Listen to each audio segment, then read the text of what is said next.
WBAY TV, your first alert station. Action 2 News This Morning live stream starts now. And good Tuesday morning. Welcome to our Action 2 News This Morning live stream. I'm Tammy Elliott. And I'm Emerson Lehman. Thanks for joining us. For the next few minutes, we'll be diving deep into today's topics. Yeah, we'll be talking with our reporters in just a moment. First, I want to let you know about a silver alert.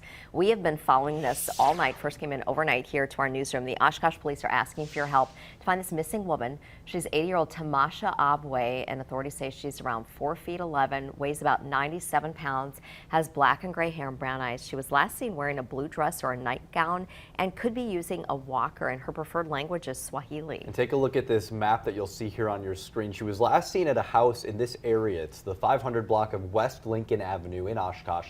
Officials say that she has walked away from that home before. If you know anything about where WBAY might be, you are encouraged to call the Oshkosh Police Department. You'll see that number at the top of your screen there. It's 920-236-5700. Turning now to Your Voice, Your Vote coverage. Some people in our area preparing to cast their ballots in this spring primary election today. Polls opened just minutes ago, and Emily Roberts live outside one polling place, the Menasha Senior Center. Emily, how is the outcome of this primary going to impact people in our area? As people get ready to cast their votes, they are absolutely going to make a difference right in their own neighborhoods in some cases. These are very, very local elections. Here in Menasha, for example, mayor, but across Northeast Wisconsin, there are races for things like city council, school board. So it's going deep into these communities. And then, of course, these primary results are going to influence what goes on the April ballot for that election. So this is the beginning of that voting process. So there are some of those key races, like I said, in the Fox Valley. We'll move on to this full screen. We'll show you this. You can see the 4 candidates hoping to become Menasha's first new mayor since 2008. So like our Action 2 News team first told you, current Mayor Don Merkes is not running to keep his seat after about 16 years in office. So you can see now Austin Hammond, Stan Sevenick, Rebecca Nichols, and Kyle Coonan are competing for votes for that mayor's seat. That's where we are right now. Menasha voters are going in to make their voices heard in that race. And in Winnebago County as a whole, 2 circuit court commissioners are facing off against a former county circuit court judge. You can see those candidates for Winnebago County Circuit Court Branch 1 judge now, Commissioners Eric Haywood and Michael Rust, and former Branch 4 judge Lakeisha Hayes. The top 2 in both of these races move forward, but as I said, there are some other school board races where in Neenah, for example, they're narrowing down the candidates from 8 to 6. So 6 will go on that April ballot. So a little bit of some differences going on depending where you live. There are also things like Omro mayor and a lot of those Green Bay City Council positions. So to find a full list and those results as they come in, our Action 2 News team is going to be working hard all day today to bring you the very latest. You can find those by going to WBAY.com/elections. And Emily, before you go, a reminder for everyone who is going to vote today, what do they need to bring? The biggest thing, like you guys already said, is that the polls open at 7 and they close at 8 tonight. So basically all day to get those votes in. And as long as you are in line at 8 when those polls close, you are still allowed to cast your ballot. The other biggest thing is to make sure that you remember that photo ID. Make sure you don't leave it at home. All right, Emily Roberts reporting live with those important reminders as people prepare to head to the polls. Emily, thank you so much. Time now for a discussion about the weather with Chief Meteorologist Steve Balon, and a term that's been thrown around this morning is pea soup. It's on the menu for breakfast. Are you thrilled about that? Sounds tasty. No. No, not thrilled. I don't like pea soup even if it's not for breakfast. If it's for lunch or dinner, I usually say pass. It just doesn't sound very appetizing. I don't know. Yeah. Not really my cup of tea, so to speak. Foggy in Shawano. Now, I'll give you a little bit of perspective here. This camera is kind of more elevated than some of our other sky cameras, and it's kind of pointing down towards the southwest. So I don't think the fog is quite as thick as it appears for folks at that intersection there. But that said, there is some fog. The air is calm. Now, Shawano County is not in a dense fog advisory till 9 o'clock this morning, but Sheboygan County is. Visibility has been like pea soup down there, down to just a few hundred feet. And that fog seems to extend northwest over towards Green Bay, Shawano. And now I see Anago's visibility has dropped down to 3/4 of a mile. And you have to remember the temperatures are below freezing. So this is not just fog, it is freezing fog. So for the morning drive, I would say the severe weather outlook is in the low category. Patchy dense fog primarily south of Green Bay could lead to poor visibility and some slick spots. So people heading out the door should allow for some extra travel time. And you've talked about this morning, just how many more times we've been waking up in fog, which is pretty unusual in the middle of winter here. You tend to get fog when there's some sort of clash of temperatures. Like, you know, if you cool down and you reach your saturation point in the springtime, in the fall. But because this winter has been milder than normal, we probably have had more events of fog than typically in winter. This is something that's a little bit more common once we get into, like, you know, March and April and May. Fog fades away. We're going to have partly cloudy skies today. And check this out, guys. Breezy south winds will push our highs into the upper 40s. I mean, that's not very February. Like, a lot of our high temperatures are going to be well above average as we get this mild, breezy south wind ahead of low pressure, and that's going to be swinging on through between now and tonight. So as we look at First Alert Pinpoint Predictor, you can see between now and the afternoon, the winds are going to get stronger. Southeast winds this afternoon, gusting close to 20 miles an hour, should push our highs up into the upper 40s. From Fond du Lac and west, I think some low 50s are possible, but now we've hit that time of year where we start saying that phrase, cooler by the lakeshore. Well, sure enough, look at that. Sturgeon Bay down to Sheboygan highs in the lower 40s, but even that is still warmer than normal. And the sunshine, that looks like it'll hang around for a little while. I know people are probably happy about that. Yeah, so, excuse me. I shouldn't breathe in and drink water at the same time. That's a bad combination. A morning tip from Steve. So yeah, sunshine, pushing our temperatures about 15 to 20 degrees above average. I'll go right to the First Alert 7-day forecast. I would say in general today's a partly cloudy day. That fog will fade away. Breezy south winds, highs in the upper 40s to about 50. And temperatures won't change a whole lot for Wednesday and Thursday. Now Thursday could have a little bit of fog in the morning, but otherwise it'll warm up with some sun. As we go into Friday, there's going to be a cold front coming through, and as it pushes south through Wisconsin, temperatures will be trending down. We'll see highs in the low to mid 30s, but that's still above average for this time of year. And like the last blast of cooler air we got, it was short-lived. We came out of it into this warmer week ahead. Well, the same thing's going to happen as we go into next week.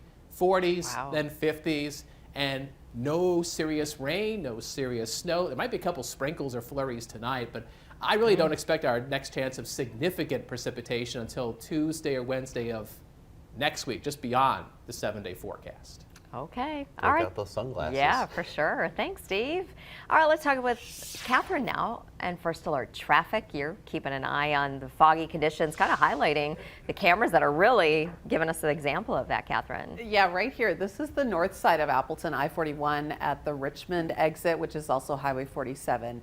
And you can barely see, this is the overpass here, obviously, and you can barely see the cars down below on I-41. So obviously that's really tough to drive through. And then as Steve was talking about in the Sheboygan area and maybe farther south on 43, say if you're heading down to Milwaukee, that could be troublesome as well. And remember in fog, guys, we maybe have gotten good at driving in fog the way this winter has been. But it's a good reminder, you got to slow down and increase that following distance. Very important reminders. And any other issues, Catherine, this morning that we need to be alerting people about out there? Yeah, one of the issues with this fog, we've talked about this, it's kind of that double whammy. It affects visibility, but it can also make things slippery. And the DOT is talking about slippery stretches on highways all over northeast Wisconsin. Fog or maybe moisture in the air could be freezing to the pavement. So watch out for that on bridges, overpasses, and those untreated roads. Looks like those slippery conditions are improving just a little bit in from the lakeshore in Sheboygan County, but otherwise it's possible you could run into those slightly icy spots. All right, Catherine, thank you so much. Well, tax season in full swing. Have you started yet? No. I have not either. No. Okay admitting that. If you need help preparing your taxes, students at several local colleges can do it for free with the Volunteer Income Tax Assistance Program. Yeah, this is a really cool program. Kristen Allen highlighting that this morning, joining us live there in Green Bay. Tell us more about the program, where it's offered, what it is. Well, it's offered at different local colleges. One of them is Northeast Wisconsin Technical College here behind me, and then also UW Green Bay offers the same program.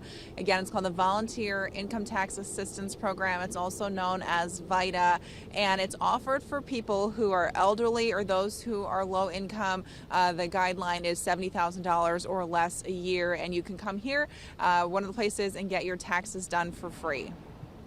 And Kristen, how can people make an appointment if they want to make use of this service?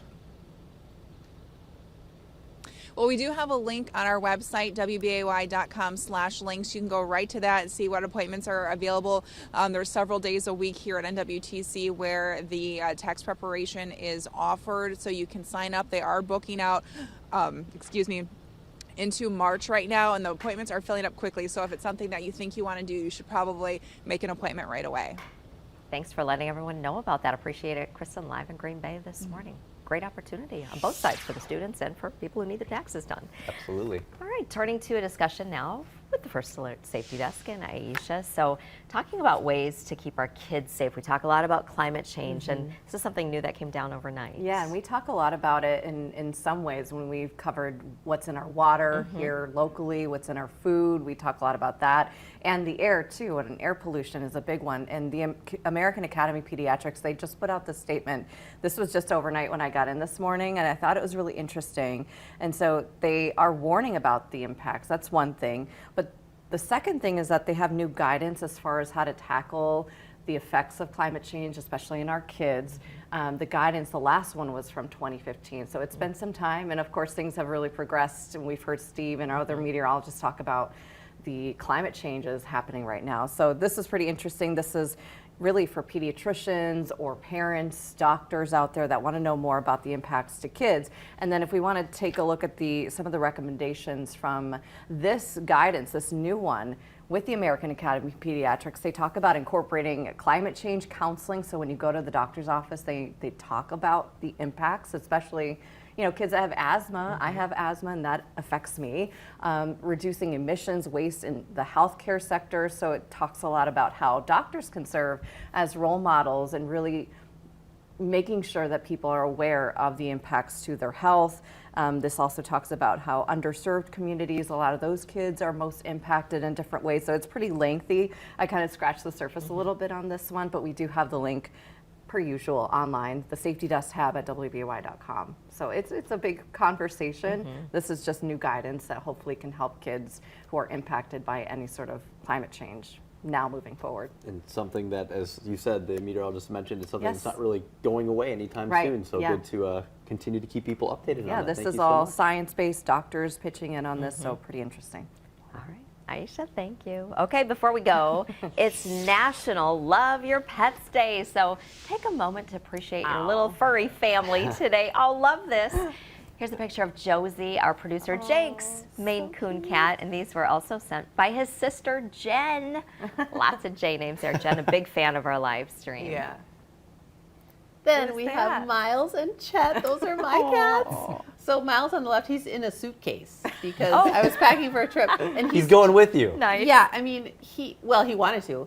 He's so curious. He always he's got to know what's up. What's this? Mom, what's going on here? I love and then their Chet's eyes. kind of like just hanging out. Does Chet want him to go on a trip so he has the house to himself? No, they like playing together. They get along, huh? They're They look brothers. so similar. It almost They looks like a do. mirror Yeah. image, Same litter. They're adorable. I We love love their them. stare. Okay, so I've got a whole zoo. This is Zool. This is our cat. And then that's Luna, another cat. And then Bella. Yeah. Look at that Aw, pose. That's Bella. our kitty. And then, of course, Leo. I have a Maine Coon also. They're good cats. They're adorable, and we joked off camera that Yeah. you have like photo shoots with your I pets, know. which I think a lot of people do. When they but do something cute, I get the camera right how away. can you and not- I did tell her to sit for a picture of that. She had to do it for a treat, and she's like, okay, fine. So cute, so cute. All right, next, I kind of cheated a little bit. This is Ziggy. He's my brother's dog, but my whole family kind of claims him as our own. So he was a rescue pup from out in Colorado. Nice. And you just saw him. You just I went just out saw there, him when right? I was out there. We spent 4 days with him, and he got all the treats and the pets and the belly rubs that he could possibly ask for. So he Goodness. brings a new meaning to family dog. Yes, Yeah. family Oh, dog. family. He covers the whole family, and we're kind of spaced out across the country. So, message to my brother Ayrton: make sure to give him a treat for me Yeah, today. look at that face. Love that guy. We love our pets. Who's that? And that's Goose. Nice picture, Steve. Love it. That was back in November when I was doing No Shave November. Oh, yeah. Yeah. So, and Goose, it's funny because we got Goose, and it really was my wife and my daughter who wanted a cat. I was kind of like not so sure. And then my daughter said, "Oh no, the worst thing would be that he likes Dad the best."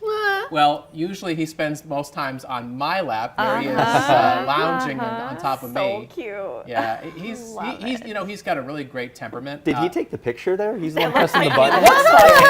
He's like, Dad, let's take a selfie. I like to take dorky pictures with the What? cats. You don't say. Because he can't do anything about it. I mean, he's just kind of along for the ride. So, he'll sit and just, Are have to any suffer of your through it. cats lap cats? I've got a couple. Yeah. The Yeah. boy one, you could do whatever you want to him, and he's He's just loves chill. it. He's just along for the You ride. used to have cats. We used to have cats. Yeah, I used to have 2 cats and down to 1, and now we don't have any. We have But allergies. I guess you decided, well, have it. husband or Yes. cat. Yeah, kind of, right? Yeah. Because isn't Glenn allergic? Allergies, yeah. Oh. So, Oh yeah, that's real. But we love our pets, Yeah, and we we want you to submit your pet pics, even if they're dorky. Yeah, You we know? love the dorky Submit ones. them. We do. WBAY.com/photos. So yeah, we appreciate that. Thanks for sharing all of your pictures with Sure. us too. That's a fun way to end the live Yes, stream. I love it. Love it. Whew, I mean, makes your day better, right? Looking at cute animals. So we're gonna get ready here behind the scenes for our on-air update during Good Morning America. Make it a great Tuesday, everybody. We'll see you tomorrow morning.